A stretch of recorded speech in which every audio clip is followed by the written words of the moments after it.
আসসালামু আলাইকুম। সবাই কেমন আছেন জানাইবেন। বিশেষ করে কিছু কথা বলার দরকার ছিল দেখে আবার একটা ভিডিওর মাধ্যমে কিছু গুরুত্বপূর্ণ কথা বলতে চাইতেছি। যদি আপনার সময় থাকে তো ভিডিওটা শুনে যাবেন যেটুকু পারেন। এখানে আমাদের কিছু রাজনীতিবিদ আছে, আমি খারাপ বলবো না বা খারাপ কিছু বলতে চাইও না। আমরা প্রবাসে থাকি, প্রবাসীরা বহুত তাপমাত্রার মধ্যে ইনকাম করে রেমিটেন্স যোদ্ধা হিসাবে প্রবাসীরা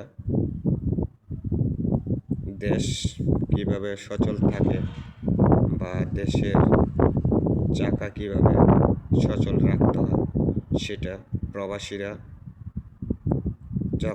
যতক্ষণ আছে প্রবাসীরা ততক্ষণই সচল রাখার জন্য দেশকে, দেশের মাটিকে শক্ত রাখার জন্য দেশের প্রবাসীরা রেমিটেন্স দেয়।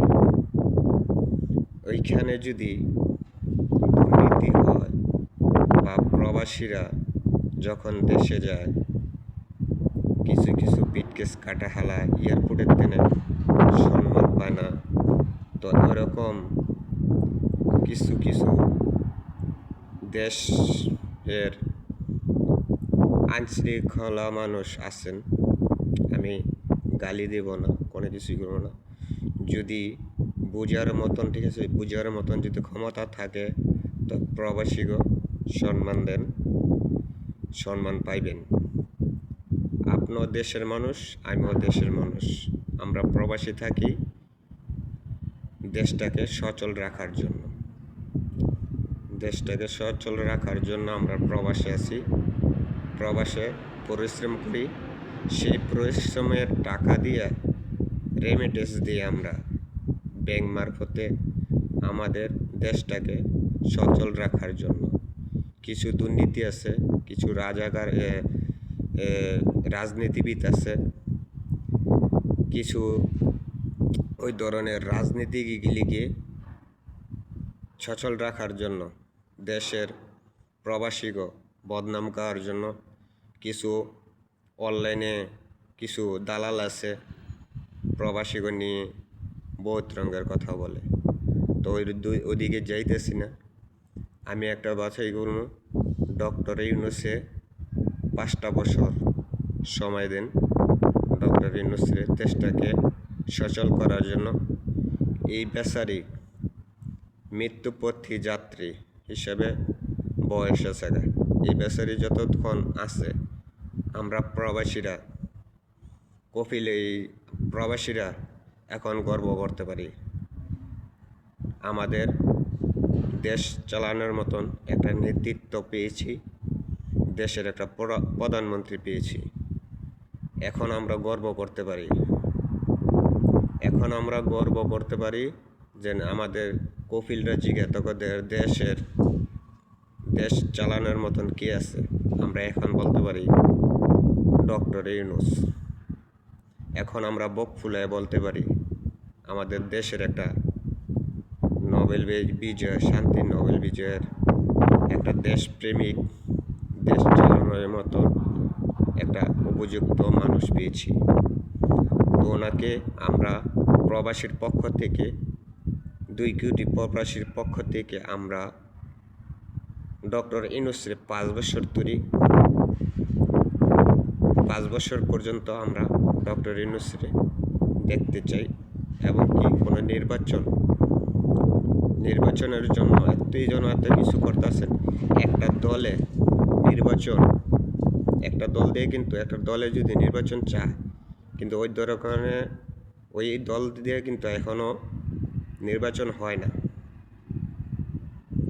বাংলাদেশের জনগণ এখন জনগণ যদি চায় যে ডক্টর ইউনূসে নির্বাচন দিয়ে যাইবগা, ঠিক আছে যাইবগা।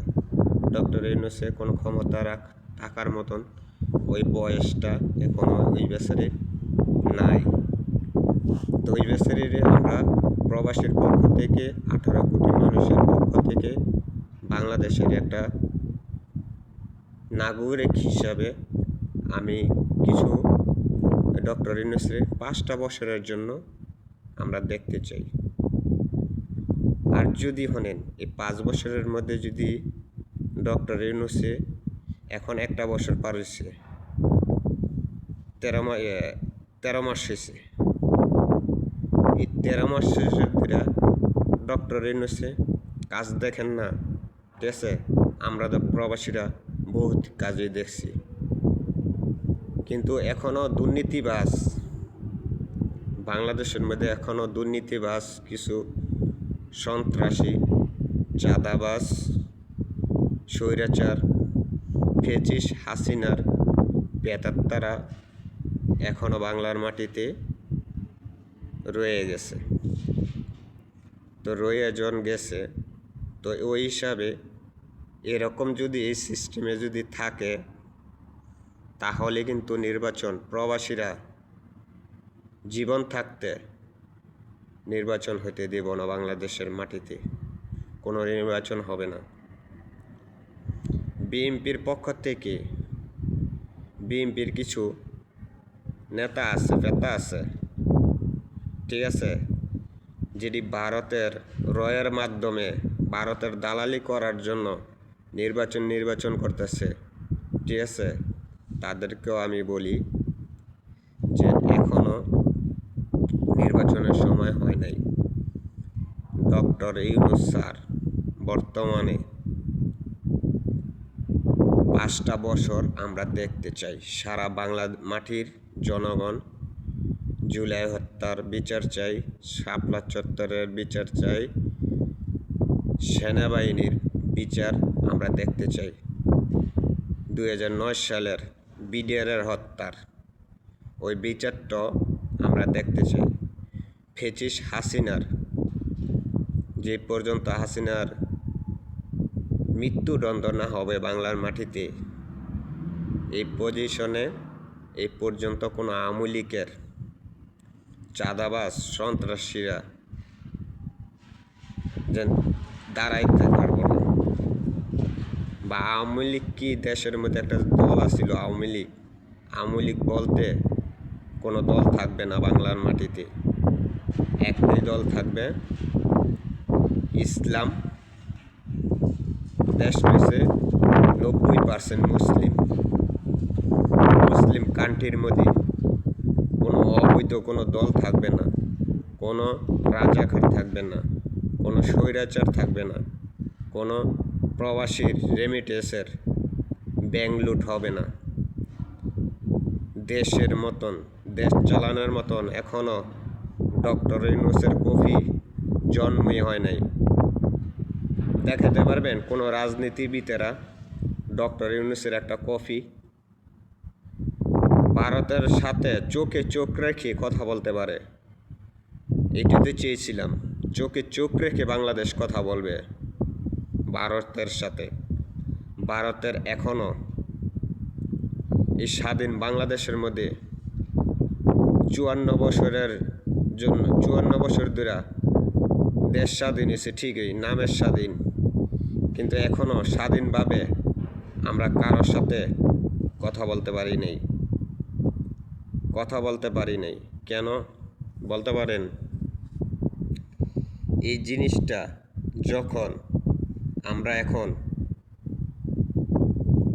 2024 সালে ফ্যাসিস্ট হাসিনাকে পালিয়ে যাইতে গেছে, চোরের মতন পিছনের দরজা দিয়ে পালিয়ে গেছে, সেদিন থেকেই আমরা কথা বলতে পারতাছি।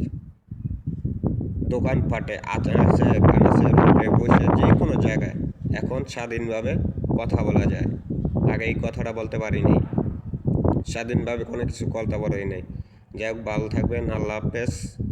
যদি ভালো লাগে আমি কাউকে বলবো না যেন আমারে কপি লিঙ্ক করে দাও, শেয়ার করে দাও।